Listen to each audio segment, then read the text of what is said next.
వాస్తవంగా ఉక్రెయిన్ విషయంలో యూరప్ దేశాలకి, అమెరికాకి మధ్యన ఒక విభేదం వచ్చేసింది.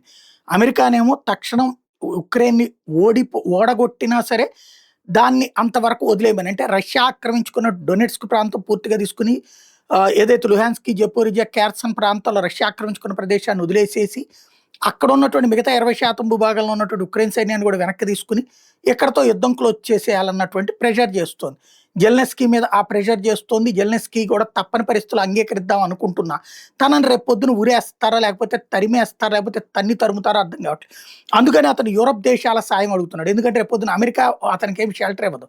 ఒకవేళ షెల్టర్ ఇచ్చినా కుక్క బతుకైపోతుంది. అందుకని యూరప్ దేశాలలో ఎవరో ఒకళ్ళ దగ్గరికి వెళ్ళి బతుకుదాం అనుకుంటున్నాడు. అందుకు ఒక పక్కన యూరప్ దేశాల్లో జర్మనీ, బ్రిటను, కెనడా, ఇంగ్లాండు ఈ 4 దేశాలకు సంబంధించినటువంటి వాళ్ళు అమెరికాతో విభేదిస్తూ ఉన్నారు. ఉక్రెయిన్ దగ్గర నుంచి రష్యా ఆక్రమించుకున్న భూభాగాలు వెనక్కి ఇప్పించిన తర్వాతనే శాంతి తెప్పించి, ఆ లోపు అయితే కుదరదు, యుద్ధం కొనసాగిద్దాం, మేమందరం సహకరిస్తామని చెప్తున్నారు.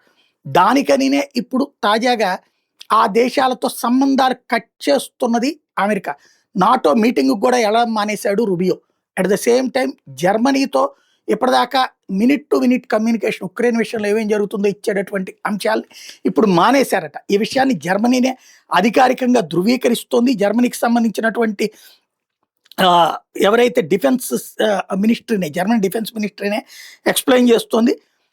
ఏదైతే lieutenant general Christian Freuding, German lieutenant general తను చెప్పుకొస్తున్నటువంటిది అయితే డే అండ్ నైట్ ఇదివరకు కమ్యూనికేషన్ ఉండేది, ఇప్పుడు చూస్తే కట్ ఆఫ్ అయిపోయింది అన్నటువంటి విషయాన్ని తేల్చి చెప్తున్నారు. తద్వారా అమెరికా తనదైనటువంటి పెత్తనం చెలాయిస్తుంది ఉక్రెయిన్ విషయంలో.